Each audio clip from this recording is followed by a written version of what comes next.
welcome to the Beebo Brinker Cabarets. We are the co-producers of the Beebo Brinker Chronicles, which is Seattle's very first retro lesbian pulp fiction festival. My name is Katiana Vadaboncourt. My stage name is Cherry Manhattan, and I am the lead artistic director and the director of the production.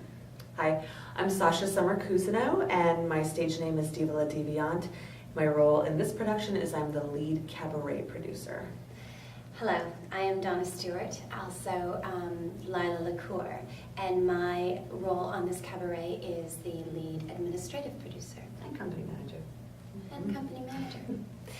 So Katiana mentioned that this is a festival. This festival is spanning 6 months, and it consists of 3 parts. Starting with, we kicked it off at Rebar with 4 monthly cabarets. Been a lot of fun.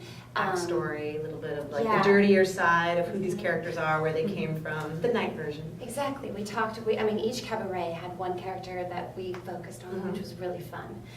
And after that, it was Act Theater heard about it, and they decided that they wanted to bring it to Act Central Heating Lab. So we're going to go to Act Central Heating Lab in August for 3 nights, which is going to be really fun. So this is based on 5 books written by Ann Bannon, and Ann Bannon is also known as the queen of lesbian pulp fiction. Fun intermission. Right now, I would like to welcome to the stage, please, Miss Ann Bannon. Let's give her a round of applause.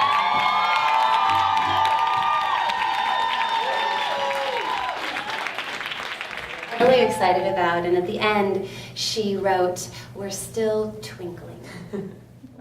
And people are saying thank you for making this space possible, for making a place where we can sit in a gay bar and almost slightly chuckle about, wow, it was so different back then because they're getting arrested. Wait a second, I have the right to sit in this bar right now and watch that. Yeah. And to be able to say these stories out loud, it struck me so much that we haven't even hardly begun yet, and it's already had such an impact on our community. It makes me really proud. It's not just in one community group either, because somebody said to me one time, "I'm straight, is it okay if I come see the shows?" And I thought that's such a good point, because this is not something that is inclusive or exclusive or only for the queer community. It is for our community. It's for everyone. And then to hear our auditioners at the auditions coming up and explaining the characters and saying, "I know who she is, and this challenges me, and this is scary, but I'm going to find how to be this person and tell you this story." And that's been across queer, straight, and everything.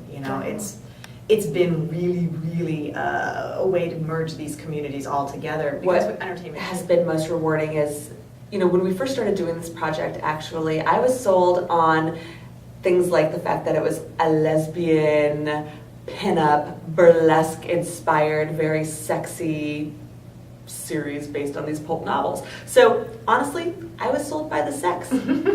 Yeah, I was. Really dig into Ann Bannon's stories, and then synthesizing her information and turning it around into the narratives for our cabarets.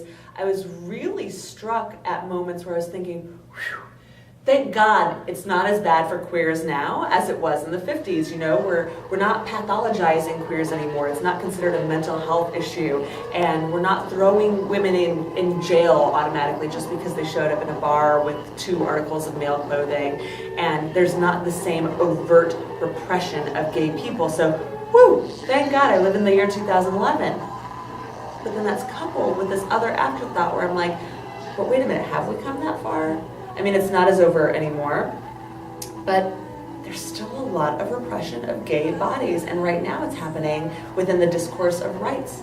We're talking a lot about rights. And so yes, the sex sold me initially, but what's keeping me here and what makes me feel actually passionate about this project is the fact that we're telling really human stories, and we're giving actually an homage to queer history. It's such an impact, and we make theater, we make art because we want to have an impact on somebody. We want to share something that is universal, and yet you oftentimes have to put in months, years of your life before you even know if it's reached somebody. We're not even a third of the way into this project yet, and I was so surprised that people were coming up to us after the cabarets and grabbing me by the hand and saying, "Thank you. thank you for doing this. And I kept thinking, but I have nothing to do with this. These are the stories, I'm just bringing them here. And we are asking you to invest in community art at its best. I think Katiana summed it up. This has become a place not only to be entertained, but to create community and to create dialogue. So this is community art at its best, and we're asking you to partner with us on this. We've already raised $7,500 on our own. We're looking for another $2,000 to underwrite the cost of producing the special 3-night engagement that we're doing at ACT Theater, and to also produce the month-long run of the play, the Beebo Brinker Chronicles. And we are hoping that you will help get us across the finish line and raise that $2,000. And let me tell you that no gift is too large or too small. you can handle it. Here's the deal. Kickstarter works this way. We set the $2,000 goal. We have to raise all of the $2,000 or we get none of it. If we surpass our $2,000, bonus. That just means this epic project is going to be that much more epic. So yes, we're asking for your dollars. We're asking for your financial investment. But no gift is also too small. And let me tell you that each and every gift comes with some sort of thank you back from us. And the rewards range from postcards signed by us and Ann Bannon, full color postcards of this. Also books signed by Ann Bannon, maybe tickets to the VIP reception to meet Ann, maybe tickets to the play, maybe behind the scenes photographs of some of our featured performers. Oh, like maybe Lily Verlaine or Fuchsia Fox that might be kissed and signed. You just have to refer to the written portion of the Kickstarter campaign to find out exactly what all those rewards are. But we feel really good about this project. Our audiences feel really good about this project, and I know that when you invest in this work that we're doing and bring it to the community, that you will feel really good too. So partner with us today to make the Beebo Brinker cabarets a reality at ACT Theater, and the month-long run of the play a reality as well. And thank you so much. Give a hand for the Angels.